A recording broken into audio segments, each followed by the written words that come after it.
నవరసంబులుకు నాట్యమయూరియై మూల శబ్దంబుల మోక్షహంస. నవరసంబులుకు నాట్యమయూరియై మూల శబ్దంబుల మోక్షహంస.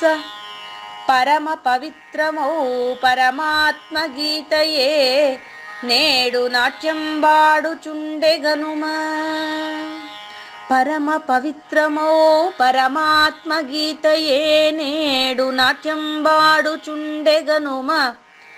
మునిరతనార్యులు మోదిల్లు శిష్యుండు, మునిరతనార్యులు మోదిల్లు శిష్యుండు సహజాచలుని కంఠ శబ్దరీతి.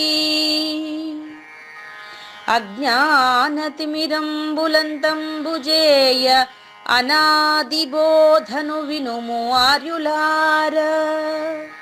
అజ్ఞానతిమిరంబులంతంబుజేయ అనాదిబోధను వినుము ఆర్యులార. వినుము ఆర్యులార.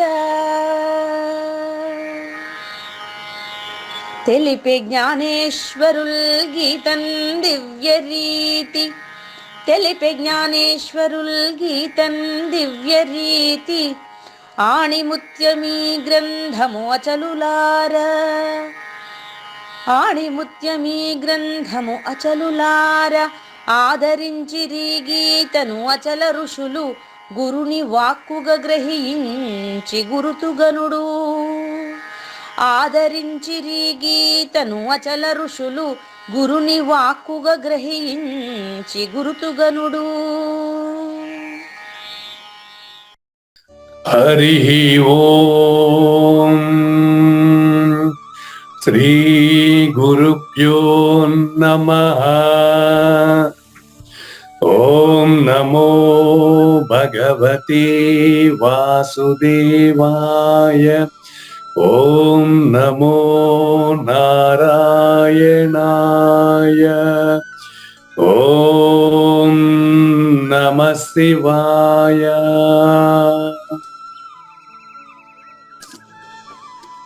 ఈ గీతా జ్ఞానయజ్ఞ కార్యక్రమం మొదలై నిన్నటికి 909 రోజులైందండి. ఈ రోజు 910వ రోజు. ఈ గీతా జ్ఞానయజ్ఞ కార్యక్రమం సంకల్పించి నిర్వహిస్తున్న శ్రీ విద్యాసాగర్ గురువు గారికి, శ్రీ వెంకటేశ్వర గురువు గారికి శ్రోతలందరి తరపున ధన్యవాదాలు వందనాలు. ఈనాటి కార్యక్రమంలో పాల్గొన్న ఆత్మస్వరూపులైన శ్రోతలందరికీ కైవల్యాసనం తరపున, అలాగే శ్రీ శివరామ దీక్షితుల వారి అచల యూట్యూబ్ ఛానల్ తరపున హృదయపూర్వక స్వాగతం వందనాలు. కార్యక్రమం ప్రారంభించాలని గురువు గారిని కోరుతున్నానండి. సర్వము గురువుమయము, సర్వము గురువుమయము. భవరోగ వైద్యుడతడని తెలియుము, సకల విద్యల నిలయము. దక్షిణామూర్తి అతడని తెలియుము. మూగవాణి మాటను, ఈ మూగవాణి మాటను శ్రోతలు కోటలు దాటించును. గురుకృపా సిద్ధితోనే నేనెంత ఆనందముందినానో. నిజయోగి శ్రీకృష్ణుడు నిజ భక్తుడైనట్టి అర్జునుండు. వీరి సంవాదామృతం జనులారమణ పాలిట అమృతం. వేద వ్యాసుడు దీనిని జనుల ఎద వికసించునట్లుగాను మహాభారతమందున వెలిగించే కోటి సూర్యుల వెలుగుతో.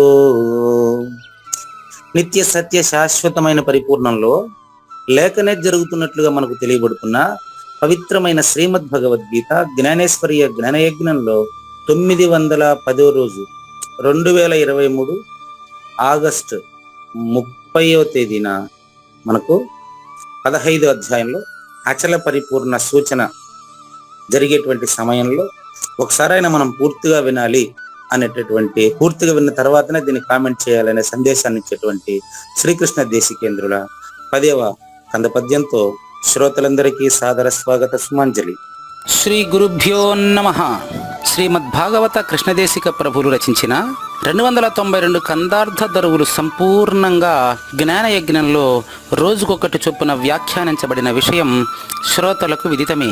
ఈ కందార్థ దరువులను రచించిన 9 సంవత్సరాల వరకు అవి ముద్రణకు నోచుకోలేదని, వాటిలోని నిగూఢ భావాలను మరింత స్పష్టం చేస్తూ రచయిత క్షరాక్షరోపాధి ద్వయదోషరహిత పరమతత్వ కందములు 261 రచించారని, తదుపరి సద్గురు శుభాశీస్సులతో ఈ రెండూ కలిపి ఒకే పుస్తకంగా ముద్రించారని పెద్దలు చెప్పగా విన్నాం. పుస్తకం ఇప్పుడు మన భక్తులతో చాలా మంది దగ్గర ఉంది. ఈ కందపద్యాలు భగవద్గీతకు ఉత్తర గీత వలె సద్గురు భక్తులకు కందార్థ దరువులలోని ఎన్నో సమస్యలకు సమాధానమై విలసిల్లుతోంది.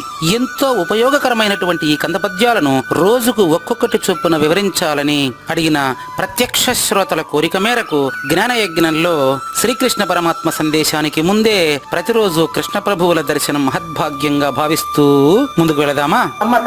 ఒకసారి అయిన వినకన్ విక విక నవ్వేటి కుక వివేత్తల్లారా, ప్రకటించక మీ శౌర్యం బికదాచుటె మీకు మాకు హితవయ్యొప్పున్. ఇలా ఎక్కడైనా బోధ జరుగుతూ ఉండేటప్పుడు అప్పటికప్పుడు వచ్చిన వాళ్ళకి మాత్రమే ఈ పరిస్థితి వస్తుందండి. ఇతను చెప్పేది పరిపూర్ణ బోధ కాదు, ఇది ఎరుక బోధ, ఇది అద్వైత బోధ, ఇతనికేమి తెలియదు అని చాలా మంది ఎగతాళిగా మాట్లాడుతూ ఉండడం మీరు విన్నారు, చాలా చోట్ల విన్నారు. అటువంటి వారి కోసం కృష్ణ ప్రభువులు రాసినటువంటి 10వ కంద పద్య సారాంశం ఇలా ఉందండి. మీరు ఈ రోజు మాత్రం వినేసి మాట్లాడబోకండి. ప్రారంభ పద్యం నుంచి ఈ కంద పద్యాలు మొత్తం 261 ఉన్నాయండి. దానికి ముందు 292 కందార్థ దరువులు ఉన్నాయండి.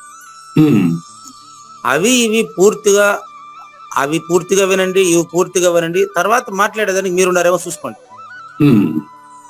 అది పక్కన పెట్టి మీరు మధ్యలో వచ్చి వినేసి ఇప్పుడు చూడండి, మాటి మాటికి ఈ 2 రోజులుగా నువ్వే పరిపూర్ణం వింటున్న సర్వశ్రోతలారా మీరంతా పరిపూర్ణులే అని చెప్తా ఉండే మాట మాత్రం విన్నారనుకోండి, అది మీకు కొంచెం ఎబ్బెట్టుగా ఉంటది.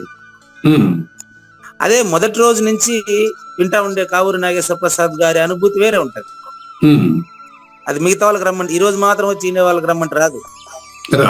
అర్థం కాదు, ఏదైనా అంతే కదా. సినిమా మధ్యలో చూస్తే ఏమర్థం అవుతుంది?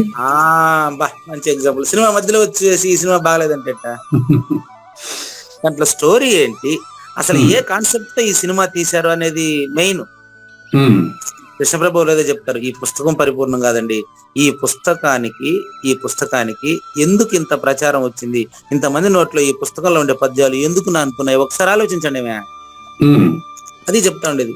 ఇప్పుడు చూడండి, 9వ ఎపిసోడ్ నుంచి మనకు ఏమైందంటే ఆ టీచింగ్ మెథడాలజీ మారిపోయింది. ఎందుకంటే నిన్న మనకు 17-18 శ్లోకాల్లో ఉత్తమః పురుషః అన్యః తు, ఆ తూ శబ్దాన్ని గురించి మీకు చెప్పాను నేను. తూ శబ్దం ఏం చెప్తుందంటే క్షరాక్షరుల కంటే వేరైన వాడు. క్షరపురుషుడు నామరూపాలండి, అక్షర పురుషుడు అందులో గుర్తెరుగుతా ఉండే తెలివండి. ఈ రెండింటిని క్షేత్రం కిందే తీసుకోండి. మామూలుగా నామరూపాలు క్షేత్రము, అందులో తెలివి క్షేత్రజ్ఞుడు అని అంటూ ఉంటారు కదా. అట్లా కాదు మనం తీసుకున్నది, మనకు బోధించింది గురువు గారు 13వ అధ్యాయంలో ధర్మక్షేత్ర క్షేత్రజ్ఞ విభాగంలో ఏం చెప్పారంటే ఇచ్ఛా ద్వేష సుఖము దుఃఖము సంఘాత చేతన ధృతి, వ్యక్తిలో ఉండేటువంటి సంస్కారాలన్నింటినీ కలిపి ఆ శరీరానికి కలిపి క్షేత్రంగా పెట్టి తీసేయండి. అప్పుడు మిగిలిన క్షేత్రజ్ఞుడి ఎరుకుందా? అది ఉత్తమ పురుషుడు అంటే అదే అదేనండి. చెప్పారు మనకు 13వ అధ్యాయాన్ని క్షేత్రజ్ఞ అవిభాగ యోగం అని చెప్పారు. తెలియాలంటే 7వ అధ్యాయం నుంచి సూచన చేసుకుంటూ వచ్చారు. కాబట్టి పూర్తిగా విన్న తర్వాత విన్నవాడు ప్రత్యేకంగా ఉండడు, మొత్తం సర్వం పరిపూర్ణమే సర్వం గురుమయమే అని ఒప్పుకుంటాడు. ఒప్పుకునేదేంది, అసలు ఒప్పుకునేవాడు కూడా లేడా. రెండోవాడు ఎక్కడున్నాడు, ఉండేదే పరిపూర్ణమనే అవగాహన వచ్చేస్తుంది. కాబట్టి దయచేసి సర్వశ్రోతల్లారా, సద్గురు భక్తజనులారా, ఒకసారైనా అతను ఏం చెప్తున్నాడు, ఈ పుస్తకం ఏం చెబుతుంది అనేటువంటి విషయాన్ని ఒకసారి పూర్తిగా వినండి. ఉమ్, అప్పుడు ఎగతాళి చేసేవాడు ఉండడు. అదే. ఇప్పుడు ఏం చేస్తున్నారు, విక విక నవ్వేటి కుక వివేత్తల్లారా, ఇటువంటి వారిని మీకు కొంతమంది పరిచయం చేస్తాను, పేర్లు చెప్పండి. విక విక నవ్వేటి కుక వివేత్తలు. కవి అంటే రహస్యాన్ని బట్టబయలుగా చెప్పేవాడండి. అదేండి. రహస్యాన్ని బట్టబయలుగా చెప్పేవాడు కవియే. కుకవి అంటే అతనిని ఎగతాళి చేసేవాడు కుకవి. అది కూడదు. ఎందుకు ఎగతాళి చేస్తాడు తెలుసా? ఇతనికి ఏమి తెలియదు ఎగతాళి చేస్తాడు అనమాట. నేను చెప్తాను ఇప్పుడు మీకు. ఫర్ ఎగ్జాంపుల్, ఉదాహరణకి ఆయన పేరు మనకు వద్దు గానే, ఏమండి రమణ మహర్షి మన సాంప్రదాయం కాదు కదా, రమణ మహర్షి అచల సాంప్రదాయంలో ఎన్నో వాడు, ఆయన నెంబర్ ఎంత? మీరు పరిపూర్ణ దర్శనంలో 21 మంది పేర్లు రాశారు కదా వరుసగా, ఈ లిస్ట్ లో రమణ మహర్షి పేరు లేరు కదా, ఆయన అచల గురువు ఎట్టయినాడండి అని ప్రశ్నిస్తున్నారు. నేను అడుగుతాను ఇప్పుడు, ఆయన అచల గురువో కాదో ప్రశ్నించేదానికి నీకు కెపాసిటీ, నీకు అర్హత ఏంటో చెప్పు నాకు. అది వదిలేసి ఆయనకు తెలుసో లేదో మళ్ళీ చూద్దాం. ఇప్పుడు ఒకటి నిర్ణయిస్తానికి అసలు నీ అర్హత ఏమిటి, అది కావాలి నాకు. అంత చెప్పినాక మళ్ళీ ఏం చేస్తారు, అది నీకు తెలియదు లేవయ్యా, మళ్ళీ నాకేంటికి ఫోన్ చేసినావు చెప్పిన ఆయన, నాకు తెలుసు అని నేను చెప్పినాను మీ ఇంటికే. కాబట్టి ఇటువంటి వారు అనమాట. ఏమని విక విక నవ్వేటి కుకవి వేత్తలు. వేత్త అంటే తెలిసినవాడు, కవివర్యుడు అంటే సర్వం తెలిసినవాడు. పెట్టారు చూడండి, కుకవి వేత్త, తెలియకుండానే తెలిసినట్లు భావించేవాడు. పట్టుకోండి, నాకు కూడా ఇంతవరకు తెలియదు, ఇందులో ఇంత అర్థం ఉంటుందని తెలియదు. వేత్త తెలిసినవాడు వస్తుంది. నెక్స్ట్ ఎస్తం వేద సవేద విత్ అన్నాడు ఈ అధ్యాయం మొదట్లోనే. ఊర్ధ్వమూల మదశాఖం అశ్వత్థం ప్రాహురవ్యయం ఛందాంసి యస్య పర్ణాని ఎస్తం వేద సవేద విత్ అంటాడు. అంటే లేకనే ఉన్నట్లు తెలియబడుతున్నటువంటి ఈ సంసారం లేనిదని తెలిసినవాడు, నిజము తెలిసినవాడు. ఇది క్లియర్. కానీ లేని సంసారాన్ని ఉందని భావించేవాడు నిజము తెలియని వాడని మనం ప్రత్యేకంగా చెప్పవలసిన అవసరం లేదు కదా. కాబట్టి వేత్త తెలిసినవాడండి. కవి వేత్త, సర్వము ఏది తెలుసుకుంటే ఇంకేమీ తెలియాల్సిన అవసరం లేదు, అది తెలిసినవాడు కవి వేత్త అండి. ఇంకొక కూ పెట్టాడు, కుకవి అంటే సుమతి కుమతిలో బదులు కూ పెడతారు అట్లా. సుమతి అంటే మంచి బుద్ధి గలవాడు, కుమతి అంటే వ్యతిరిక్త బుద్ధి గలవాడు. వ్యతిరిక్త బుద్ధి గలవాడు అంటే అతను ఏమీ తెలియకనే నాకే అన్నీ తెలుసు అని భావించేటువంటి వారు ఈ కుక వివేత్తలు. అటువంటి వారు ఇతన్ని చూసి, ఇది మనకు కందార్థ దరువుల్లో కూడా ఉంది, బాగా వినేవాడిని కూడా ఎన్నేడు చెడగొడుతుంటాడు. కాబట్టి ఇటువంటి వారు మీరు వాళ్ళందరికీ సూచన చేస్తున్నారండి.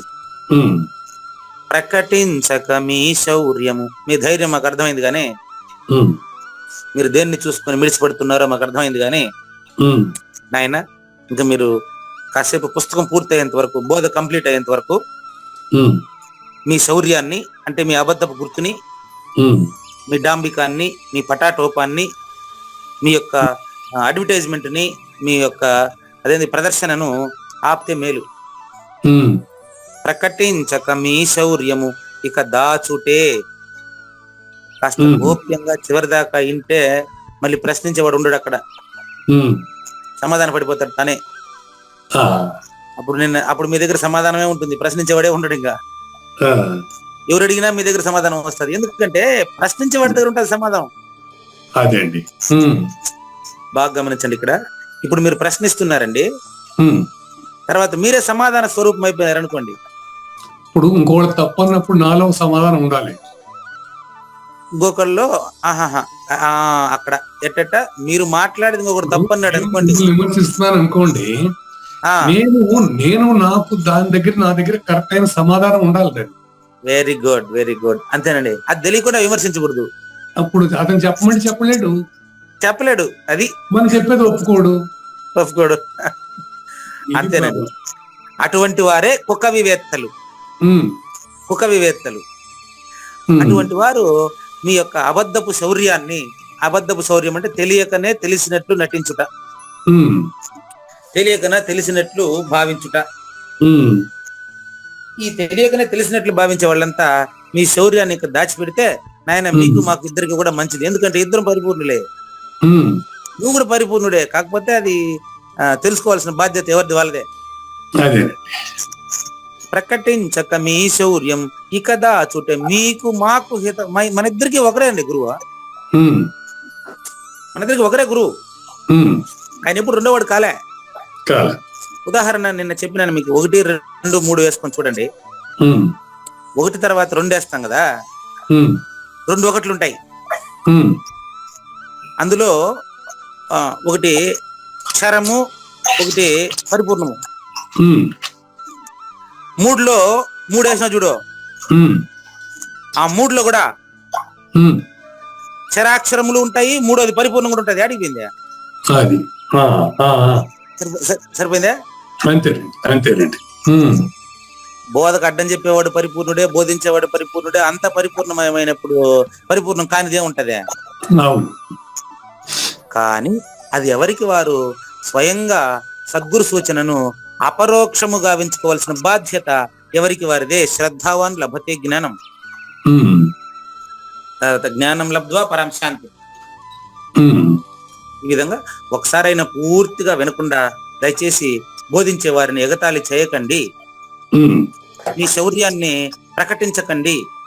ఆ, మీ శౌర్యాన్ని కాస్త దాచిపెట్టి చివరి దాకా వినండి. మీకు మీరే సమాధాన పడిపోతారు. అప్పుడు మీరే సమాధాన స్వరూపమై ఉంటారు. భవిష్యత్తులో ప్రశ్నించబోయే ఎంతో మందికి వాళ్ళ నుంచే మీరు సమాధానం చెప్తారు. ఉమ్, ఇది కృష్ణ ప్రభువుల 10వ కంద పద్యం సారాంశం అండి. ఆ, రచయితకు ధన్యవాదాలు తెలియజేస్తూ మనం జ్ఞానయజ్ఞం 2వ భాగం 15వ అధ్యాయం శ్లోకం నంబర్ 19. ఉమ్, నిన్నటి వరకు మనకు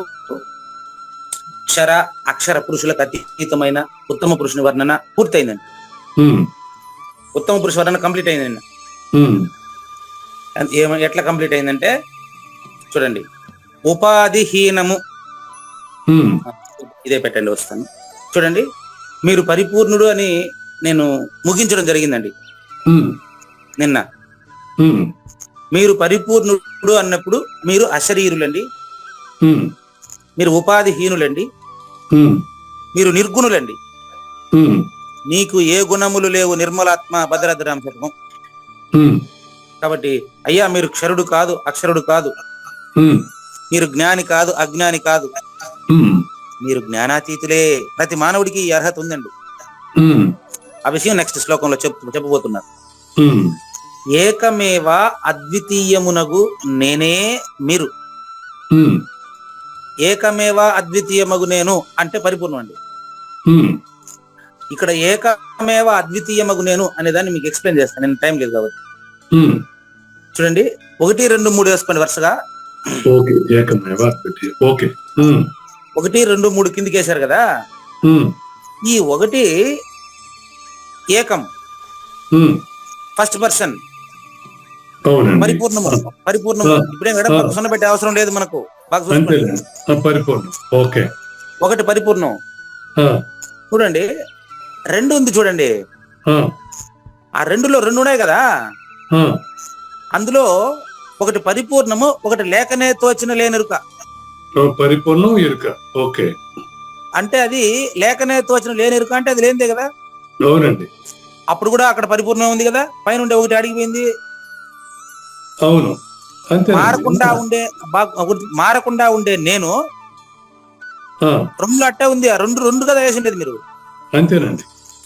2కి ఎదురుగా ఏం రాస్తారంటే మధ్యమ పురుష అని రాయండి, శూన్యం అని రాయండి. మధ్యమ పురుష బార్ శూన్యం. శూన్యం. ఓకే. Second person. ఇప్పుడు సెకండ్ పర్సన్ లో ఫస్ట్ పర్సన్ ఉందా లేదా? ఎడిగిపోయింది. 1లో 2 వేసిన తర్వాత మారని నేను 1 అట్టే ఉంది, అది మారలేదు, ఎప్పుడు మారదు అది. 2 అనవసరంగా ఇంకొకటి కలుపుకున్నారు మీరు, అంతే. అట్లే మళ్ళీ 3 దగ్గరికి రండి. ఇది వ్యష్టి అండి, అంటే ప్రథమ పురుష అండి, అధమ పురుష అండి, అజ్ఞానం అండి. ఈ అజ్ఞానం ఏది తెలుసా? ఉమ్, చూపిస్తాను మీకు. ఒకటి పరిపూర్ణము, ఉమ్, రెండులో పరిపూర్ణంలో లేకనే తోచిన లేనిరుక సమిష్టి మధ్యమ పురుష ఉందే ఉమ్, అయ్యా, శూన్యం ఉందే, ఉమ్, జ్ఞానం ఉందే. ఉమ్, మొదటిది జ్ఞానాతీతం అండి. ఉమ్, రెండవ దాంట్లో తనకు తానుగా తోచిన జ్ఞానమే ఇక్కడ వ్యష్టి అజ్ఞానముగా మారి నామరూపాలని నిజమనుకుంటుంది తండ్రి. ఉమ్. ఇప్పుడు చూడండి, ఈ మూడిట్లోనూ కూడా మారకుండా ఉండే నేను మారనే లేదు. ఇప్పుడు ఈ మూడో దాంట్లో కొంచెం క్లారిఫికేషన్ కావాలి గురుగారు. ఎందుకంటే అడగండి, అడగండి. లేఖనా తోచిన వెనుక మూడో దాన్ని ఏ రకంగా తీసుకుంటాము? అజ్ఞానం కింద నిజం అనుకోవడం మరుపు కింద తీసుకుంటాం. ఓకే, అంతే. ఓకే. ఉమ్, మూడవది మరుపు, ఉమ్, ఓకే. క్షర పురుషుడు. ఇప్పుడు 4 రోజులుగా వర్ణించింది ఇదే. అంతేనండి. ఓకే. చూసుకోండి. ఉమ్, థర్డ్ పర్సన్ మరుపు, ఉమ్, క్షర పురుషుడు. ఉమ్, అంటే నాలోని 3 మేనులు. ఆ 3 చెప్తాను, 3 చెప్తా. ఇప్పుడు 3 ఏదనేది. అంతే. మరుపు అంటే ఏంటి తెలుసా? ఉమ్, అందులో ఉండేటువంటి లక్షణం చెప్తాను. ఉమ్, జాగ్రత్త, స్వప్నము, సుషుప్తి. ఉమ్, తొలి 3 మేనులు మరుపు, ఉమ్, అది ఒకటి ఉంది. అంటే మూడో దాంట్లోనే అన్నిటిని చూపిస్తాయి. ఇప్పుడు మీకు ఉమ్, చూడండి, మళ్ళీ గుర్తుపెట్టుకోండి. నేను పరిపూర్ణం ఎరుక అవుతుందని కానీ, ఎరుక పరిపూర్ణం అవుతుంది కానీ ఎక్కడా చెప్పడం లేదు. మళ్ళీ గుర్తు చేస్తున్నా. ఉమ్, మీకు క్లారిఫికేషన్, ఎక్స్ప్లెనేషన్ వచ్చేస్తా ఉంది. జ్ఞానేశ్వరి ప్రభావం అది. నన్ను ఇన్వాల్వ్ చేసుకోబాకండి. ఉమ్, చూడండి, తొలి 3 మేనులు మరుపు అంటే జాగ్రత్త, స్వప్న, సుషుప్తి. ఉమ్, ఈ 3వ పర్సన్ లో ఉండేటువంటి ఒక భాగం అది.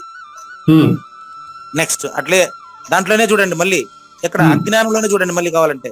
ఉమ్, నేనన 4వ దేహము లేక ఎరుకన 4వ దేహము, అది కూడా ఇందులోనే ఉంది. ఉమ్, 3లోనేనండి.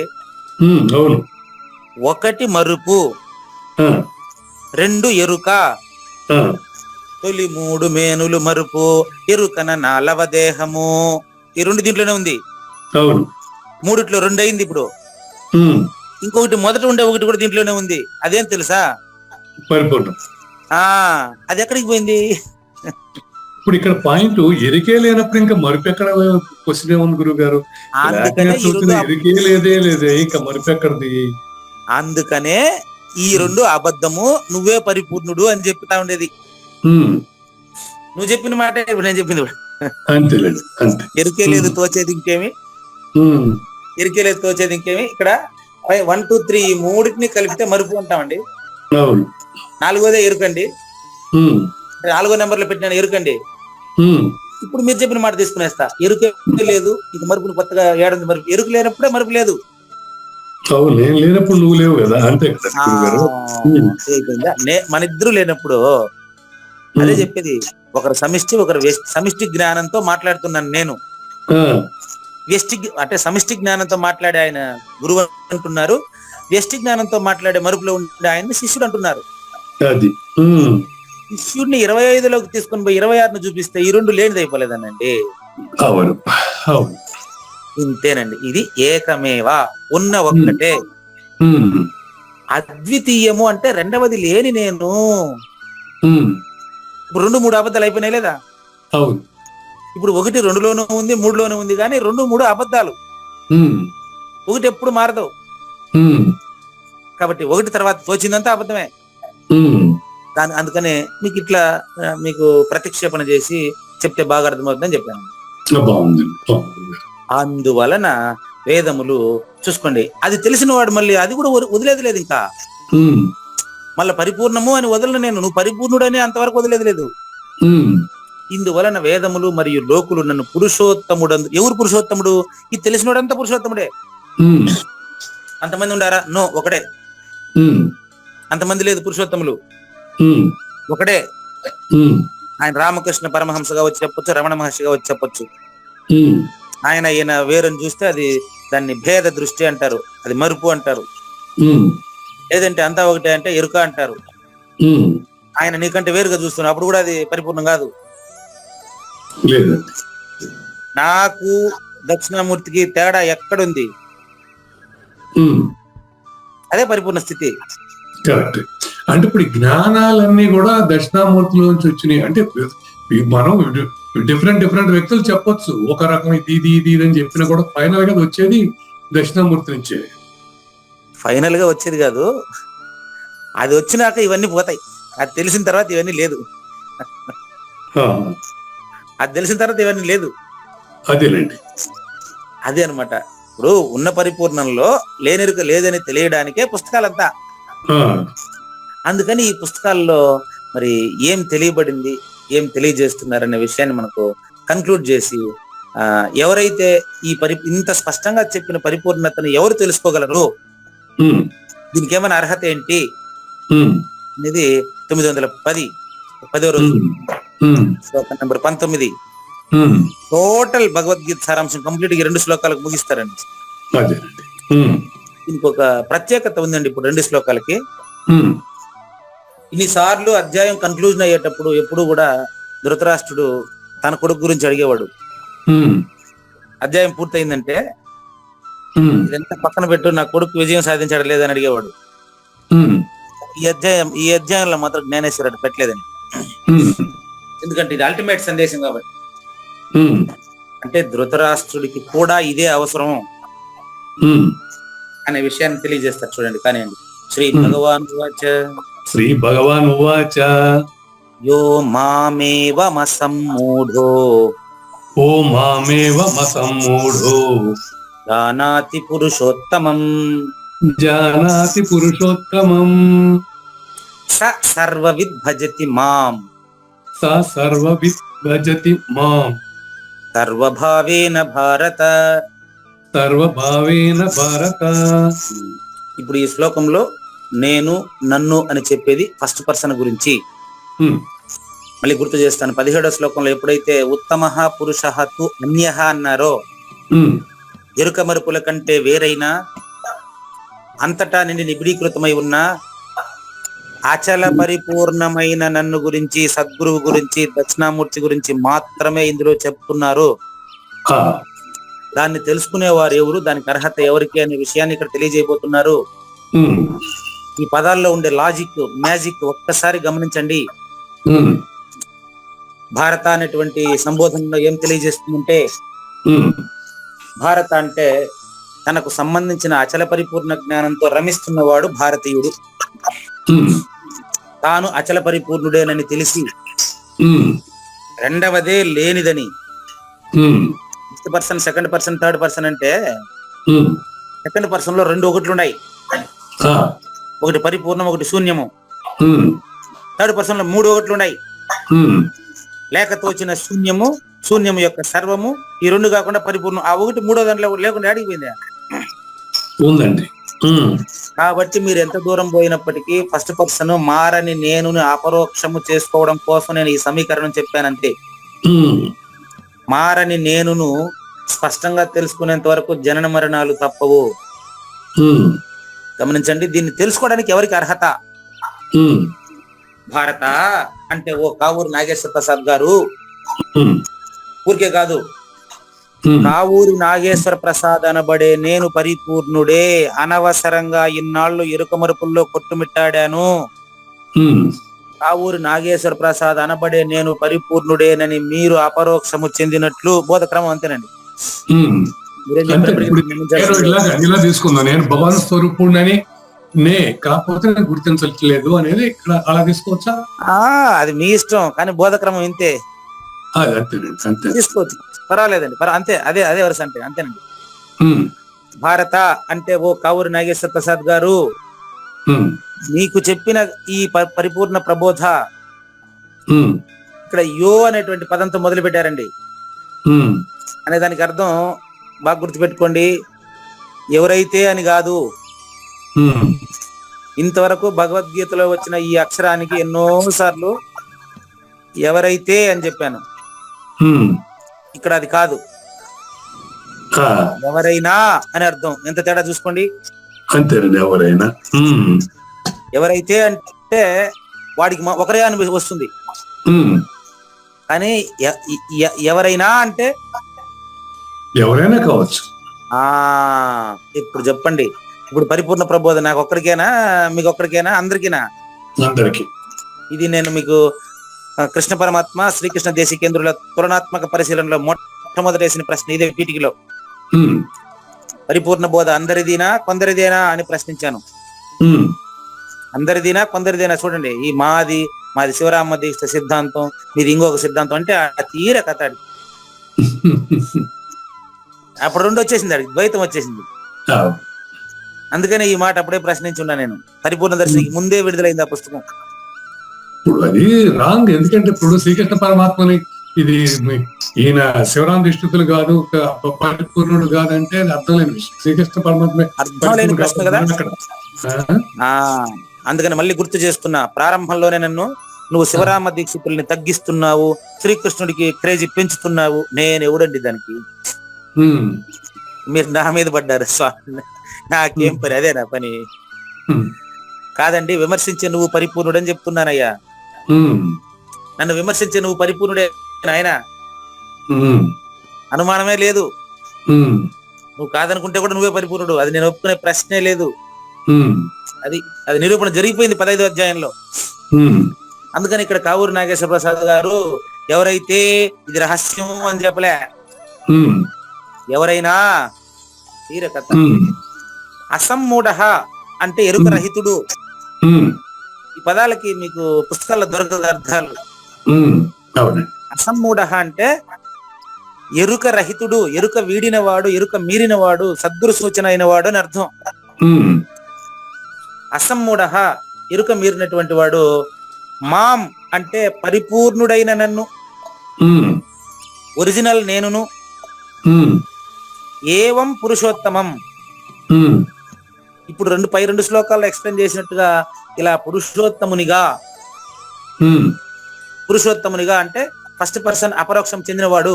ఉమ్, జానాతి ఉమ్, తెలుసుకునేస్తా ఉన్నాడు. ఉమ్, చూడండి, అది తెలిసేదానికి వీలు లేదని ఎటు తెలుసుకుంటాడంటే అని మీరు అడగొచ్చు వెంటనే. ఉమ్, అది మనస్సు చేత గ్రహించ వీలు కాదండి. ఉమ్, గురు సూచన చేత బుద్ధికి గ్రాహ్యం అయ్యేదేనండి. ఉమ్, అయ్యేదేనండి. ఇప్పుడు చెప్తాను చూడండి, కావాలంటే వెరీ సింపుల్. ఉమ్, మీరు నేను నాగేశ్వర ప్రసాద్ కదా, నాకు ఒక కుటుంబం ఉంది కదా అని వేస్టిలో భావించారు. ఉమ్, లేదండి, నేను సృష్టికర్త అని ఫీల్ అయినప్పుడు కూడా 84 లక్షల జీవరాశులను భరించి పోషిస్తున్నాను కదా. ఉమ్, భూమిని తిప్పుతున్నాను, చంద్రుడి నుంచి పంటలను పండిస్తున్నాను, సూర్యుడి నుంచి ఎండ ఇస్తున్నాను. మరి నాది ఘోర సంసారం కదా, నేనే సృష్టికర్త అయినప్పుడు శూన్యుడు నేను కదా అంటావు. ఉమ్, చూడండి, మీకు అచల పరిపూర్ణ సూచన అయింది అనుకోండి, ఉమ్, చేస్తాను చూడండి. ఇప్పుడు మీరు గాఢంగా నిద్రపోయినప్పుడు ఉమ్, మీరు ఉన్నారా లేదా? ఉన్నాం. అప్పుడు మీరు సృష్టికర్త వేస్ట్యా? సృష్టికర్తే. అది ఇప్పుడు చెప్తున్నారు, తెల్లారులేసి జాగ్రత్త అవస్థలో చెప్తున్నారు. అప్పుడు ఏ స్థితి అని చెప్పలేదు, నేను చెప్పడానికి ఏమి లేదు. అదే పరిపూర్ణం. ఉమ్, అప్పుడు నువ్వు ఉన్నావా లేదా? ఉన్నా. అదే నువ్వే కదా ఇప్పుడు మాట్లాడుతుండేది, వేరే వల్ల. వేరే వాడు కాదు. ఉమ్, అప్పుడు నువ్వు పరిపూర్ణం. నాయన ప్రతి ఒక్కరికి ఇదే వర్తిస్తుంది తండ్రి. ఉమ్, నాగేశ్వర ప్రసాద్ గారు చెప్పిన సమాధానం ఎవరు చెప్పినా చెప్పకపోయినా అందరికి ఇదే రూల్ అండి. అదే. ఉమ్, అందుకే ఇక్కడ ఎవడైనా అని చెప్పాను ఇంతకుముందు. ఉమ్, ఇప్పుడు అర్జున, ఓ కావూరు నాగేశ్వర ప్రసాద్ గారు, ఉమ్, ఎవరైనా సరే పరిపూర్ణ సూచన అందినటువంటి వాడు పరిపూర్ణుడే, ఉమ్, రెండోది లేదు. అవునండి. అతను సర్వవిత్. ఈ సర్వవిత్తుకు అర్థం మొదటి శ్లోకం అండి. ఉమ్, సర్వవిత్ భజతి మాం, సర్వవిత్ సర్వభావేన భజతి మాం, అది శ్లోకం. ఉమ్, చూసుకోండి, సర్వవిత్ ఉమ్, రెండో లైన్ లో రెండో పదం. ఉమ్, సర్వవిత్ అనే దానికి అర్థం చెప్తాను ఇప్పుడు. ఉమ్, ఏది తెలిస్తే ఇంకేమీ తెలియాల్సిన అవసరం లేదు, అది విత్, తెలిసినవాడు. పరిపూర్ణుడు. సర్వవిత్. నేను ఈ జగత్తు మాయని తెలిసిన వాడు పరిపూర్ణుడు. అనుమానం ఉంది అది. చూడండి, ఇది ఈ సర్వవిత్తుకు అర్థం చెప్పేదా? ఉమ్, అదే మొదటి శ్లోకంలో ఊర్ధ్వమూలం అధశాఖం అశ్వత్థం ప్రాహురవ్యయం ఛందాంసి యస్య పర్ణాని యస్తం వేద సవేద విత్ అన్నాడు చూడు. ఉమ్, తలకిందులుగా ఉండే చెట్టు అంటే పైన వేర్లకు ఎవరో నీళ్లు పోస్తున్నారని చెప్పినాను మీకు నేను. ఉమ్, చెప్పలేదు. ఉమ్, తలకిందులుగా ఉండే చెట్టు అంటే అర్థం ఏంటంటే లేకనే ఉన్నట్లుగా సంసార వృక్షము కనిపించెను, ఇది లేదని తెలిసిన మనుజుడే నిజము తెలిసిన వాడండి. అది ఉమ్, సర్వవిత్తు అంటే అది అదండి. సర్వవిత్తు అనమాట. ఉమ్, ఊర్ధ్వ మూలం అధశాఖం. ఈ యొక్క నిమ్న అంటే అధమమైనటువంటి మరుపు, ఉమ్, అన్ని మరుపులకి సంబంధించిన ఎరుక ఈ ద్వయము పరిపూర్ణములో లేదు. లేదు. ఆ పరిపూర్ణం తెలిసిన వాడే నిజం తెలిసిన వాడు. ఉమ్, అతనిని సర్వవిత్తు అంటున్నాడు ఇక్కడ. ఉమ్, ఈ సర్వవిత్తు సర్వభావేనా. ఉమ్, మళ్ళీ 19 శ్లోకానికి వచ్చేయండి. ఏమండి? ఉమ్, ఉమ్, సర్వభావేన అంటే తత్వతః అండి, ఉమ్, గురుతత్వ రీతిగా అండి. ఉమ్, తత్వతః సద్గురువుని పూజిస్తాడు 24/7. ఉమ్, ఎట్లా పూజిస్తాడు? ఫోటోకే? లేదు. ఫోటోకి వాళ్ళని చెప్పిన వాక్యం. ఫోటోకి మనిషికి పూజించేటువంటి అది వ్యవహారం, ఉమ్, దాన్ని పరాపూజ అంటారు. ఫోటోకి కాదు ఆయన పూజించేది. ఉమ్, సాక్షాత్తు తలపల ముండెత్తనాన్ని కూర్చొని పెట్టి కింద కాళ్ళ దగ్గర కూర్చొని ఆయనకు పూజ చేస్తాడు ఈయన. ఉమ్, ఎట్టా తెలుసా? తలపల ముండెత్తనంగా కాదు చేసేది ఆయనకు. ఉమ్, అశరీరుడుగా భావించి అతనికి చేసే పూజను పరాపూజ అంటారు. ఉమ్, రాధను కూర్చోబెట్టి కృష్ణ పరమాత్మ కింద కూర్చొని ఆవిడ పాదాలకు పూజ చేస్తాడు. ఉమ్, ఏమని తెలుసా? ఉమ్, రాధమ్మ గారు సద్గురుమూర్తి దక్షిణామూర్తిని భావించి చేసిండు.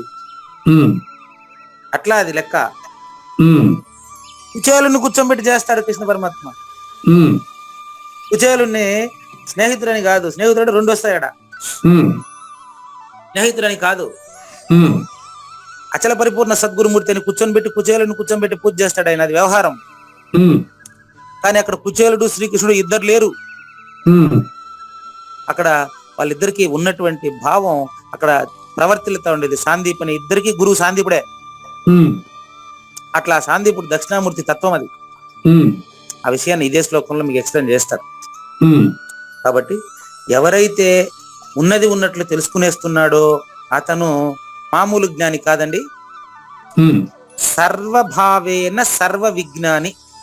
ఉమ్, అంటే ఇక్కడ ప్రయోగించిన పదాలు ఉమ్, సర్వభావేన సర్వ విజ్ఞాని అంటే అన్ని రకాలుగా అతను ఒక్కడు మాత్రమే ఉన్నాడని అతనికే తెలిసిపోయింది.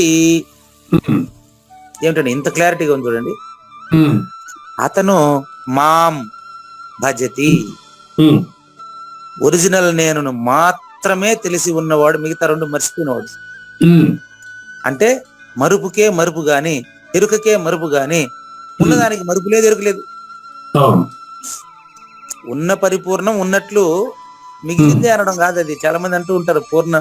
ఈ శ్లోకం దగ్గరనే కదా దీక్షితుల వారికి, శ్రీధరుల వారికి వచ్చినటువంటి సమస్య. ఉమ్, చాలా మంది ఏమనుకుంటారంటే పరిపూర్ణం పోతే పరిపూర్ణం మిగిలి ఉంటది అంటారు. ఉమ్, అట కాదు అది. ఉమ్, పరిపూర్ణంలో ఉమ్, లేనిది లేదని తెలిసిపోతే ఉమ్, ఉండేది ఉందని తెలుస్తది. దాన్నే మిగలడం అంటారంతే. ఓహో, అది పరిపూర్ణంలో లేనిది తెలియటమే మిగలటం. అంతే. ఉమ్, లేనిది లేదని తెలిసి ఇప్పుడు అది మిగిలిందా? అందులో ఇది లేదని తెలిసిందా? ఇది ఉన్నది లేదని తెలిసింది, అది మిగిలింది. అట్లా అదేనండి. అట్లా ఇప్పుడు అతను సర్వవిత్ సర్వభావేన సర్వవిత్ మాం భజతి, ఉమ్, సాక్షాత్తు దక్షిణామూర్తి స్వరూపుడేనని సాందీపని ఋషిని కూర్చోబెట్టి పూజ చేస్తున్నాననుకునే భావంతోనే కృష్ణుడు రాధా గారికి చేసిన పూజ సాందీపుడు అని భావించే. ఉమ్, ఆయన ఎవరు ఇంకొక ఆయన కుచేలుని కూర్చోబెట్టి చేసిన పూజ సాందీపుడు అని భావించే. ఉమ్, అదేనండి. ఆడ గురువుగా భావించే. ఇక్కడ వ్యవహారంలో సంవత్సరానికి ఒకసారి వార్షికారాధనలో కానీ అదే చెప్పేది నేను. ఆయా పీఠాల్లో అలా పూజలు అందుకునేటువంటి ఆయనకు ఈ ఆర్థిక లావాదేవీలకు ఎలాంటి సంబంధం ఉండకూడదు, ఉండదు. అవును. ఉండదు. ఉమ్, కేవలము అతను పూజను మాత్రమే స్వీకరిస్తాడు. ఆ పూజలో ఉండే పరమార్థాన్ని మాత్రమే అతను వివరిస్తాడు. అతనికి మిగతా ఆర్థిక లావాదేవీలతో సంబంధం లేదు. ఉమ్, ఆ ఆశ్రమం ఎప్పుడు కట్టినారు, ఎన్ని సంవత్సరాలు అయింది, దీనిపైన ఏ రూమ్ కట్టాలి, ఇదంతా ఆయనకు సంబంధం లేదు. గుర్తుపెట్టుకోండి. లేదు. అది వారసత్వం అట్రావాలి. ఉమ్, అది పక్కన పెట్టి ఇప్పుడు మనం వీధికి రూమ్, గడపకి ప్రతి ఊర్లో 4 ఆశ్రమాలు కట్టుకొని పోతున్నాం. ఉమ్, అట్లా కాదు లెక్క. సర్వభావేన సర్వవిత్ మాం భజతి. ఉమ్, అన్ని రకాలుగా అన్ని చోట్ల కూడా అతను నన్నే చూస్తాడు, అంటే పరిపూర్ణాన్నే చూస్తాడు. ఉమ్, కాబట్టి ఇట్లా అచల పరిపూర్ణ జ్ఞాని అయిన వాడు ఈ విధంగా తత్వరీతిగా నన్ను పురుషోత్తమునిగా తెలుసుకున్నవాడు ఉమ్, అతడు అన్ని విధాలుగా తత్వరీతిగా సద్గురు తత్వరీతిగా నన్ను నిరంతరము పూజిస్తూ ఉంటాడు. ఉమ్, ఇది 19వ శ్లోకానికి ప్రతిపదార్థం. మరి సంక్షిప్త భావన అండి. ఉమ్, ఈ విషయాన్ని జ్ఞానేశ్వరి ఎలా ఎక్స్ప్లెయిన్ చేస్తారో గమనించండి. ఉమ్, చూడండి, దీని గురించి మీకు ఇప్పటికే కావాల్సినంత చెప్పేశానండి.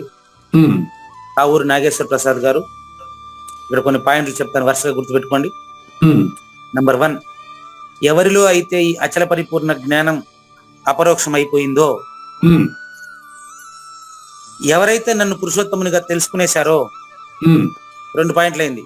ఉమ్, మళ్ళీ చూడండి, ఎవరిలో అయితే అచల పరిపూర్ణ జ్ఞానం ఉదయించిందో, ఉమ్, ఎవరైతే నన్ను తనలోనే పురుషోత్తమునిగా అచల పరిపూర్ణుడిగా తెలుసుకున్నాడో, ఉమ్, ఎదురుగా తెలుసుకునేది అది జ్ఞానం కాదు. అది ఉమ్, తనలోనే వింటున్న శ్రోత తననే అపరోక్షంగా పరిపూర్ణుడిగా ఎరగాలండి. ఉమ్. అప్పుడు ఏమైతుందంటే దాన్ని జ్ఞానం అనే మెలకువ అంటారు. ఇప్పుడు అంటే నాలో మూఢ జ్ఞానం ఉదయించాలి, తర్వాత గురువులో ఉన్న పరిపూర్ణతను తెలుసుకోవాలి. నీలోనే అది కూడా పరిపూర్ణ తెలుసుకున్నాక అదే నిజమైన మేలుక. ఎట్ట మెలకువ చెప్తాను. ఆ, ఎట్ల మెలకువ అంటే, నువ్వు గాఢంగా నిద్రపోయినప్పుడు నేను నిద్రపోతున్నానంటావా? లేదు. అదే విధంగా నీకు పరిపూర్ణం తెలిసిన తర్వాత నాకు పరిపూర్ణం తెలిసిన ఎట్లా చెప్తావు? లేదు. అదే జ్ఞానం అనే మెలకువ తండ్రి. ఉమ్, అది గాఢ నిద్రవలెను అనిపించు, అది అచల పరిపూర్ణమే. ఉమ్, అది నువ్వు ప్రకటించలేవండి. ఉమ్, నువ్వు ప్రకటించేదానికి వీలు లేదు దాన్ని. ఎందుకంటే ప్రకటించాల్సిన అవసరం లేదు. అదే బట్టబయలు. అదే బయలు. ఉమ్, నేను ప్రకటించే పని లేదు దాన్ని. ఉమ్, అదే నేను కొత్తగా ప్రకటించేది. అంతే. ఇట్లా కలిగిన తర్వాత అప్పుడు ఏమైతుంది తెలుసా? నీ స్వరూపం ఎలా ఉంటుంది, నీ స్థితి ఎలా ఉంటుంది చూడండి. ఉమ్, అప్పుడు నీ ఫీలింగ్స్ కూడా ఆయన చెప్తున్నారు. ఉమ్, అప్పుడు ఉన్న పరిపూర్ణంలో లేని ఈ దృశ్య జగత్తు స్వప్నము వలె అబద్ధముగా కనిపించును. అవును. ఇంకో మళ్ళీ ఎవరైనా ఇట్లా నా నిజమైన జ్ఞానము కలిగినప్పుడు వాళ్ళ ప్రవర్తన ఎలా ఉంటుంది చూడండి. ఉమ్, మిథ్యా ప్రపంచపు చిక్కుల నుంచి ఉమ్, స్పష్టంగా వాళ్ళు ఎరుక ప్రపంచం నుంచి బయటపడిపోతున్నారండి. ఉమ్, ఆ చిక్కుల నుంచి మాలను చేతగొనినప్పుడు చూడండి, దానిని గురించి గల సర్వ ఆభాస వెంటనే తొలగిపోతుంది. ఉమ్, ఆభాస అనే పదానికి అర్థం చెప్పాలి మీకు ఇక్కడ. ఉమ్, ఈ శూన్యమే సర్వమైంది కదండి, సర్వమైనట్టు తెలుస్తుందండి. ఉమ్, చూడండి, బాగా గమనించండి. శూన్యమే సర్వమైనట్లుగా శూన్యుడికే తెలుస్తుంది. బాగుందండి. గుర్తుపెట్టుకోండి, శూన్యము సెకండ్ పర్సన్, ఉమ్, సర్వము థర్డ్ పర్సన్. ఉమ్, శూన్యము సర్వము శూన్యానికి తెలిసి శూన్యమైతే శూన్యుడు పరిపూర్ణుడుగా అపరోక్షము చెందుతున్నాడు. అప్పుడు శూన్యుడు శూన్యంగానే మాట్లాడతాడు. శూన్య సింహాసనం అధిష్ఠించి ఉమ్, అనుభవ మంటపం నుంచి మాట్లాడతాడు. ఓంకారం అతనికి సింహాసనమై అమరుతుంది. ఉమ్. ఈ పదాలంతా కూడా నాకు రాదండి, కానీ చాలా క్లియర్ గా చెప్పారు గురువు గారు. ఎట్లాగంటే గురువులో పరిపూర్ణం తెలియటం అంటే జగత్తు నేను శూన్యం అని తెలిసి తాను లేకుండా పోతాడు శిష్యుడు. అయిపోయింది, అంతేనండి. అప్పుడు శూన్య సింహాసనం, చాలా క్లియర్ గా. శూన్య సింహాసనం అధిష్ఠించి ఆయన చెప్తూ ఉంటాడు. ఇవన్నీ కూడా మీలాంటి పెద్దల ఆశీర్వాదమే ఇదంతా కూడా. లేదు గురు, చాలా చక్కగా చెప్పారు. ఇది అంటే ఇక్కడ ఎరుకు లేకుండా పోయే విధానం అనేది స్పష్టంగా తెలుస్తుంది ఇక్కడ. ఈ టైంలో ఒక ఆయన అంటాడు, మీకు ముందు పరిచయం అయిన ఒక ఆయన అంటాడు, ఆయన సద్గురుమూర్తి ఏమంటాడు, ఇంకేమే ఓంకారాన్ని పీఠంగా సింహాసనంగా వేసి నిన్ను కూర్చోబెట్టి ప్రపంచ సింహాసనం మీద కూర్చోబెట్టినాడు. నాయన నువ్వేం చెప్పలేదంటాడవు, అందరికి చెప్పేస్తాడవు, బట్ట బయలుగా చెప్తాడవు, ఇంకేమంటాడు ఒక ఆయన. అదేమో మరి ఆయన ఇప్పుడు చూసాం కదా, అర్థమైందంటే అది అందరికి అర్థమైనట్టుగా అని ఆయన అంటున్నారు. మరి అంతే అంతే. ఎప్పుడైతే సర్వ ఆభాస వెంటనే తొలగిపోవు రీతిని తప్పించుకున్నారో, అది ఊరికే పోలికాడు చెప్తున్నారు. ఇప్పుడు ఏమైతుందంటే ఎవరైతే ఈ ఒరిజినల్ నేనును ఫస్ట్ పర్సన్ ని అపరోక్షం చేసుకున్నాడో ఉమ్, అప్పుడు అతను ఇంకో పోలికతో అతన్ని చెప్తున్నాడు, మళ్ళీ అతను వేరే కాదండి, అతనే పరిపూర్ణుడు, తెలుసుకున్నవాడే. అంతే. ఎట్లంటే నా సత్య స్వరూపమును తెలుసుకుని అలంకారములు స్వర్ణము చే చేయబడినవని ఎరింగిన మానవుడు. ఉమ్, బాగా గమనించండి, ఆల్రెడీ బంగారమే. ఉమ్, బాగా గమనించండి, నా స్వరూపమును తెలుసు అంటే ఉదాహరణకండి, ఉమ్, తన స్వరూపము పరిపూర్ణతయేనని తెలుసుకున్న తర్వాత ఉమ్, బంగారమే ఆభరణములుగా మారిందని తెలిసిన తర్వాత, ఉమ్, ఇక్కడ బంగారాన్ని శూన్యం కింద తీసుకోండి, ఉమ్, మళ్ళీ పరిపూర్ణ కాడికి బాబాకండి, ఇక్కడ బంగారాన్ని శూన్యం కింద తీసుకోండి సరిపోతుంది. ఉమ్, బంగారమే ఆభరణములుగా మారిందని తర్వాత ఆభరణానికి బంగారానికి సమత్వం వస్తుంది, ఉమ్, అది 25వ స్థితి. ఉమ్, అప్పుడు ఇంకా ఆ అలంకారాలన్నీ మిథ్య అని తెలిసిపోయిన తర్వాత ఉమ్, అప్పుడు తాను బంగారము అంటే శరీరం ఉండేటప్పుడే, శూన్య శరీరము ఉండేటప్పుడే పరిపూర్ణం అతనికి తెలిసిపోతా ఉంది కదా. అవునండి. సరిపోయింది, చూసుకోండి. ఉమ్, అప్పుడు ఇతను భేదభావం పరిత్యజించాడు. ఉమ్, మామూలుగా త్యజించడం కాదు, ఎరుకను పూర్తిగా విడనాడాడు. విన్నాడు. ఉమ్, అప్పుడు అతను చూడండి, నేనే ఇప్పుడు నేనే అంటే ఇప్పుడు ఫస్ట్ పర్సన్ అండి. ఉమ్, అప్పుడు నేనే సర్వవ్యాపకుడిని ఉమ్, అంటే శూన్యాతీతమైన నేనండి. ఇది ఉమ్, ఆ పదాలు నేను కలుపుతాను కదా, మీకేం ప్రాబ్లం లేదు. ఉమ్, శూన్యాతీతమైన నేను సర్వవ్యాపకుడిని. ఉమ్, శూన్యము వ్యాపకం అండి, ఉమ్, శూన్యాతీతమైన నేను వ్యాపకానికి అతీతం అని. ఉమ్, అద్వితీయుడను, ఆహా, శూన్యము ద్వితీయం అండి, అదేనండి. నేను అద్వితీయం అయ్యా. ఆహా, రైట్. శూన్యము ద్వితీయము. మీకు ఆయా పదంలో నేను మీకు దాగి ఉండే రహస్యాన్ని చెప్తాను కదా. ఉమ్, శూన్యము ద్వితీయము ఉమ్, అంటే సెకండ్ పర్సన్, ఉమ్, ప్రకృతి తృతీయము ఓకే. ఉమ్, అంటే వ్యష్టి ఉపాధులంతా తృతీయం, ఉమ్, థర్డ్ పర్సన్. ఉమ్, శూన్యము అన్ని ఉపాధుల్లో ఉండేటువంటి శూన్యం వచ్చి సెకండ్ పర్సన్, ద్వితీయం. ఉమ్, నేను అద్వితీయం అయ్యా. ఉమ్, ఆ పెడితే ఏమర్థం, రెండోదే కానీ మారకుండా ఉండే నేనండి. ఉమ్, మరి శూన్యము స్వయం ప్రకాశం, ఉమ్, నేను స్వయం సిద్ధం నాయన. అది. ఉమ్, బాగా గమనించండి, నిత్య సత్య శాశ్వత చైతన్యము ఫస్ట్ పర్సన్ అయ్యా. స్వయం ప్రకాశం, స్వయం సిద్ధం. సో అంటే ఇక్కడ స్వయం సిద్ధం అంటే ఏంటి గురుగారు? స్వయం ప్రకాశం అంటే క్రియ చేసేది. అవును, రైట్ రైట్, ఓకే. స్వయం సిద్ధం అంటే క్రియాశూన్యం ఆయన. స్వయం సిద్ధం అంటే క్రియాశూన్యమా? Okay okay. స్వయం ప్రకాశానికి చైతన్యము జడముగా మారి, జడము మళ్ళీ చైతన్యానికి ఉపాధి అవుతున్నది, అది స్వయం ప్రకాశం. స్వయం ప్రకాశం స్వయం సిద్ధం కాదంటారా? కాదండి, ఆహా, ఓకే. ఇక్కడ ఇక్కడ ఆ తేడా చెప్తున్నా, ఇక్కడ కాదు. అదే అదే అదే సందేహం వచ్చింది అందుకే అడుగుతున్నా గురుగారు. ఖచ్చితంగా రావాల్సిందే. దానికి మీకు ఉదాహరణ కూడా ఇక్కడే చెప్పేస్తుంది. ఉమ్, గాఢ నిద్రలో ఉన్న మీరు ఉమ్, ఇప్పుడు మాట్లాడమని అడుగుతున్నానండి. లేదు, మాట్లాడలేదు. అదే అట్లా ఇంకెంతకంటే దగ్గరికి నేను రాలేనండి. ఉమ్, గాఢ నిద్రలో ఉండే పరిపూర్ణం ఇప్పుడు కూడా ఉందా లేదా? ఉంది. మరి దాంతో మాట్లాడండి. అదేనండి, అదే అదే. అంతే అంతే, మాట్లాడలేదు. ఇప్పుడు ఇక్కడ కూడా ఇంకోటి ఎస్టాబ్లిష్ చేశారు, నాకు ఇది క్లీన్ చేశారు. ఏంటంటే క్షేత్రము క్షేత్రజ్ఞుడికి అతీతం అంటే ఏంటంటే అవి రెండూ లేవని తెలియటమే. ఎస్, అంతే కదా? అంతే కదా. అది బాగుంది. ఆ రెండింటినీ లేదని తెలుసుకుంటున్నవాడు లేదని తెలియడు, అది అది పరిపూర్ణుడు వాడు. అయిపోయింది ఇంకా అంతే. ఉమ్, ఇప్పుడు నీకేమైనా నేను పరిపూర్ణ ఎత్తుకొచ్చి నేను ఏమైనా ఇచ్చినానా? లేదు, ఆ లైన్ పోయింది, పరిపూర్ణం మిగిలింది. అంతే అంతే అంతే. దట్ ఈస్ స్వయం సిద్ధము, దట్ ఈస్ యు. నువ్వే, నువ్వే అంటే సెకండ్ పర్సన్ లో నువ్వు కాదు, ఉమ్, ఫస్ట్ పర్సన్ లో ఉండే నేను. నువ్వే, నువ్వే త్వమేవ అహం, నువ్వే ఆ నేను, ఆ ఒరిజినల్ నేను నువ్వే తండ్రి. ఉమ్, అప్పుడు నువ్వు సచ్చిదానందంలో ప్రవర్తించి ఎవరు కాదన్నారు? మాట్లాడు. ఏమైంది? నువ్వు మాట్లాడితే ఏమైంది? ఉమ్, ఇక్కడ మీకు రెండు విశేషాలు చెప్పేస్తున్నా. ఉమ్, అంటే స్వయం ప్రకాశం రాసుకోండి. ఉమ్, స్వయం ప్రకాశం, స్వయం సిద్ధం. సపరేట్ రాసుకొని చెప్తాను. ఓకే. సరస్వతులారా, సద్గురు భక్త జనులారా, నాలాగా చిన్న చిన్న సందేహాలు ఉండే వాళ్ళంతా ఇక్కడ పోగొట్టుకున్నామయ్యా. స్వయం ప్రకాశం అన్యోన్యం అండి. అన్యోన్యం. ఓకే. అన్యోన్యము అంటే స్వయం ప్రకాశంలో రెండు ఉంటాయండి. రెండు ఉంటాయి. సూర్యుడు, దాని ప్రకాశం. ఓకే. దాన్ని ప్రకృతి అంటామండి. ప్రకాశం, ప్రకృతి. రైట్. ఓకే. ద్వంద్వము అంటామండి. ద్వంద్వము, ప్రకృతి. రైట్. ఒకదానిపైన ఒకటి ఆశ్రయించబడి ఉంటాయి. అవును. అది ప్రకృతిలో ఉన్న లక్షణం ఏంటంటే ఒకదాని మీద ఒకటి ఆశ్రయిస్తుంది. ఆశ్రయం లేకుండా నీ దేహంతో సహా, నీ తెలివితో సహా ఏది చూపించలేవయ్యా. ప్రకృతిలో అంత ఆశ్రయాలే. అంటే ఒకదానిపై ఒకటి ఆశ్రయించి ఉంటుంది ప్రకృతి. అంటే ఒక మనిషి మరొక మనిషి మీద ఆశ్రయించి ఉంటాడు. ఇప్పుడు నీకు ఇంతసేపు స్వయం ప్రకాశాన్ని గురించి చెప్పా.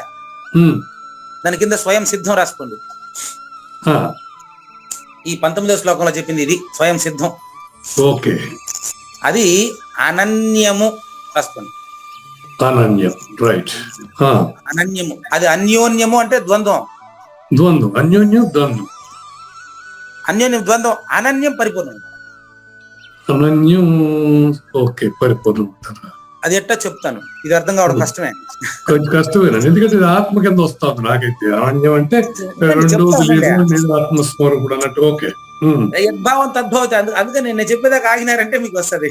అది అనన్యము అంటే మీరు పరిపూర్ణంతోనే కనెక్ట్ అయి ఉండాల. రెండోది లేదు. అప్పుడు అదే అనన్యం పరిపూర్ణం అంటే అర్థం ఏంటంటే నువ్వు అస్పర్శ యోగాన్ని ప్రాక్టీస్ చేసుకోవాలి.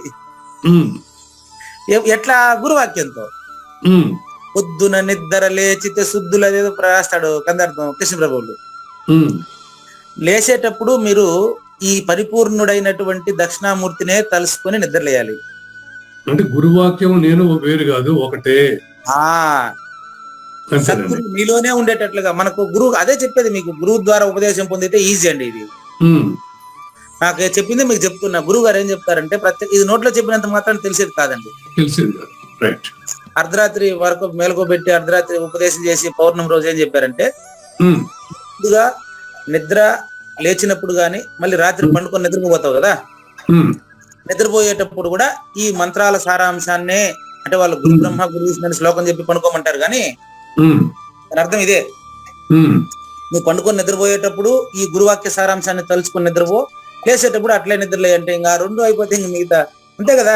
నేను నిద్ర లేచినప్పటి నుంచి నిద్రపోయేంత వరకు పరిపూర్ణ సూచన నీకు అమలు అయిపోతే ఇంక రెండోది ఏడుందా? అవును, అంతే. అట్లా సర్వభావేన అన్నాడు.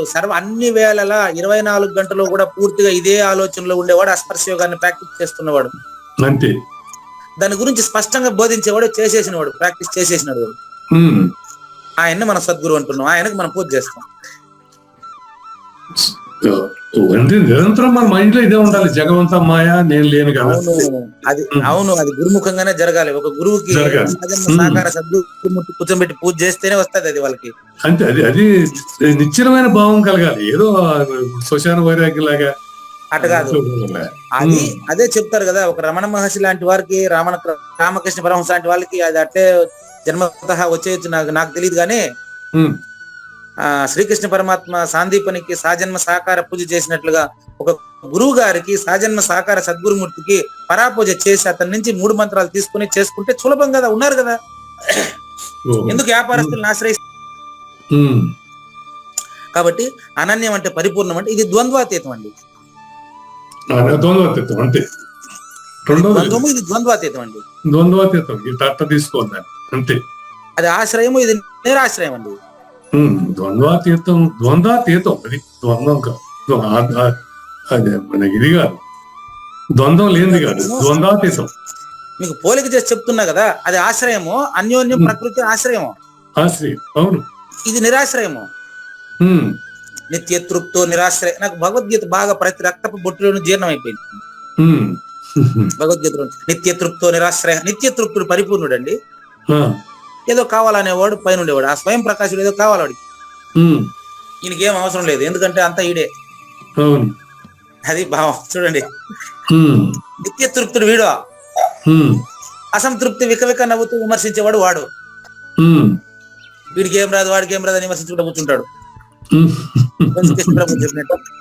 నిత్య అసంతృప్తుడే విమర్శకుడు. ఆహా, ఆ, వాడు సెకండ్ పర్సన్ కానీ థర్డ్ పర్సన్ కానీ అయి ఉంటాడు. ఫస్ట్ పర్సన్ ఎవరిని విమర్శించాడు. అంతేనండి. నెక్స్ట్ ఇప్పుడు చూడండి, ఇంకా ఇదో ఉమ్, ఎవరైతే తనను తానే స్వయముగా నాకు అభిన్నుడని తెలుసుకుంటాడో, పట్టుకోండి. ఉమ్, ఇప్పుడు చూడు, ఇద్దరు లేరాడా? అవునండి. ఎవరైతే తలపల మునిరత్నమే పూజారి వెంకటేశమే తలపల మునిరత్నం. ఉమ్, ఆ తలపల మునిరత్నం ఎవరో కాదు, సాక్షాత్తు దక్షిణామూర్తి. ఉమ్, రెండో వాడు లేడీడా?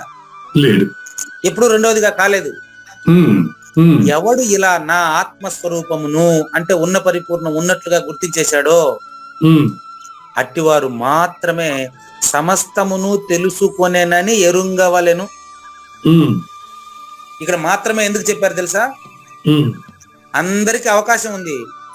ఉమ్, ఇలా తెలుసుకున్నవాడు మాత్రమే పరిపూర్ణుడు. మిగతా వాళ్ళు కూడా పరిపూర్ణులే, కానీ వాళ్ళు తెలుసుకోవాలా. ఉమ్, వీడు తెలుసుకున్నవాడు తెలుసుకోని వాడికి తేడా చెప్పేశారు ఇక్కడ.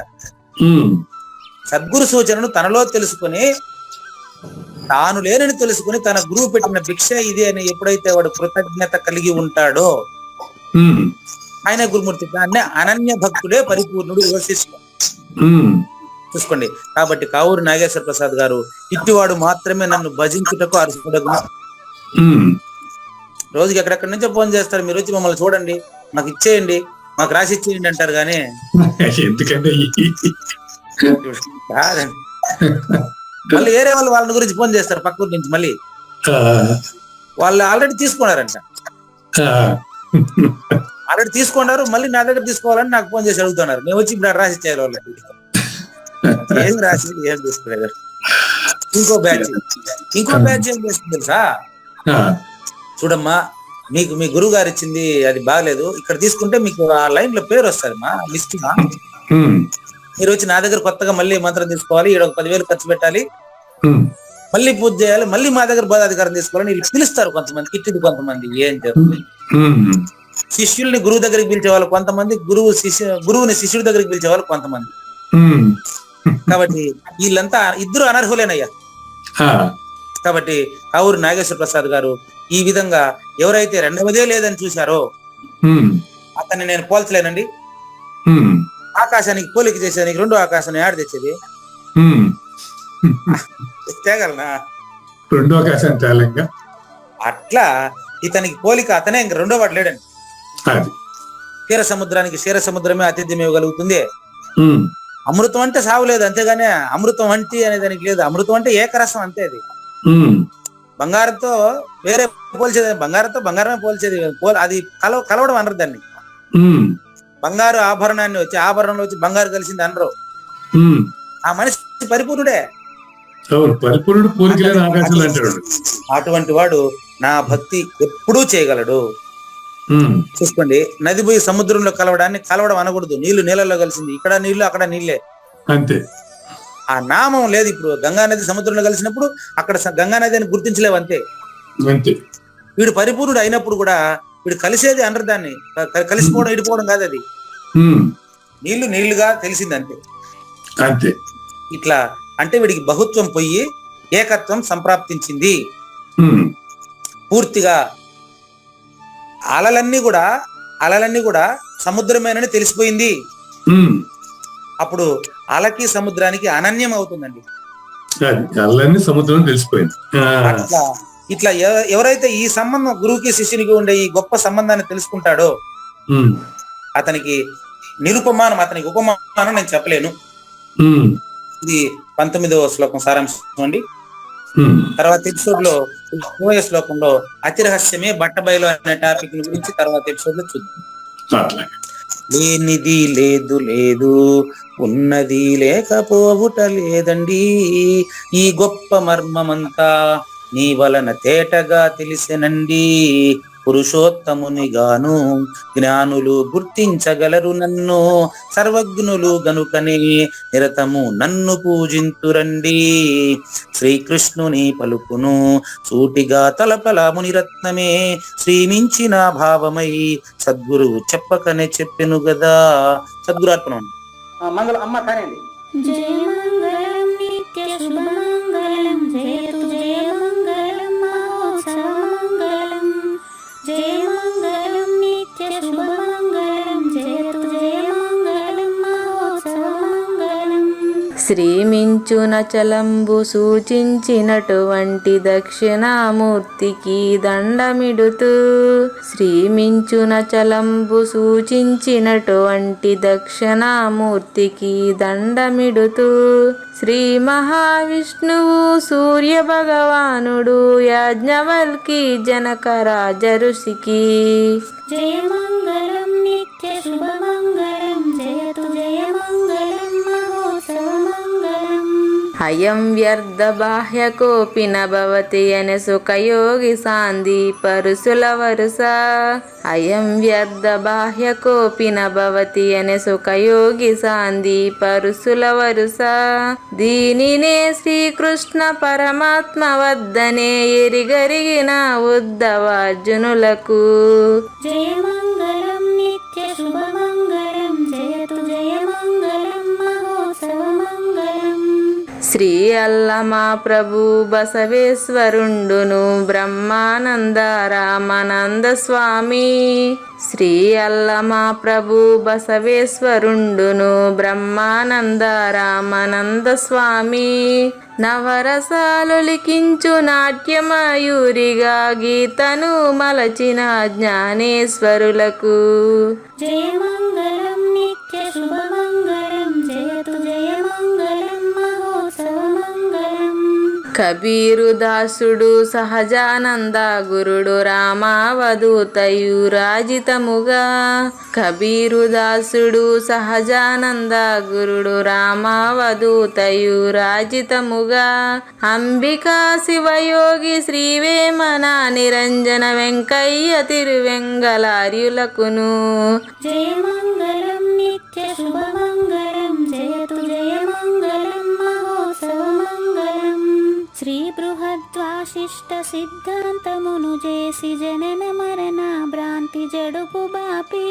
శ్రీ బృహద్వాశిష్ట సిద్ధాంతమును చేసి జనన మరణ భ్రాంతి జడుపు బాపి. అచల సాంప్రదాయమవనిలో నెలకొలిపి అందించినట్టి శివరాములకును. జయ మంగళం నిత్య శుభమంగళం, జయతు జయ మంగళం మహోత్సవ మంగళం. మెప్పైన బోధల తిప్పలు బాపిన అప్పయ్య మంత్రియు అచల గురులు. మెప్పైన బోధల తిప్పలు బాపిన అప్పయ్య మంత్రియు అచల గురులు.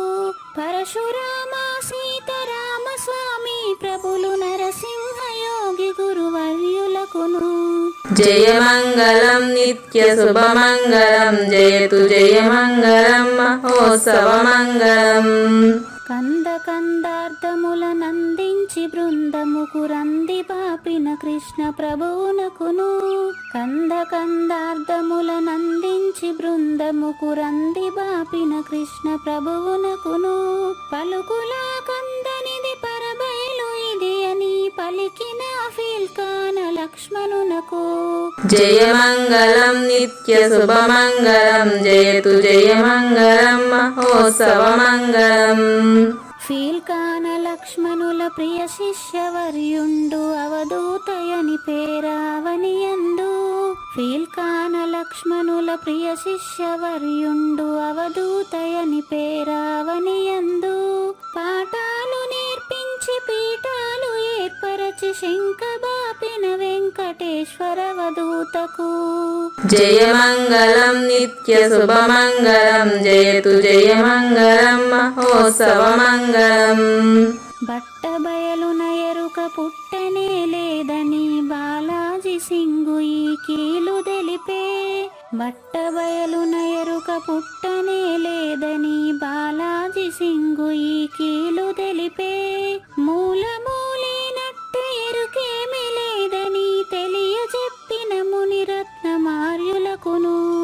జయమంగళం నిత్య శుభమంగళం జయతు జయమంగళం మహోత్సవమంగళం. నరస్వప్నము వంటి సురస్వప్నమిది అని పరిపూర్ణ దర్శినిని ప్రకటపరచి, నరస్వప్నము వంటి సురస్వప్నమిది అని పరిపూర్ణ దర్శినిని ప్రకటపరచి, సహజాచల రాజయోగి సద్గురు కృపచే సాంప్రదాయక గురుల సరసన జేరే. జయమంగళం నిత్య శుభమంగళం జయతు జయమంగళం మహోత్సవమంగళం.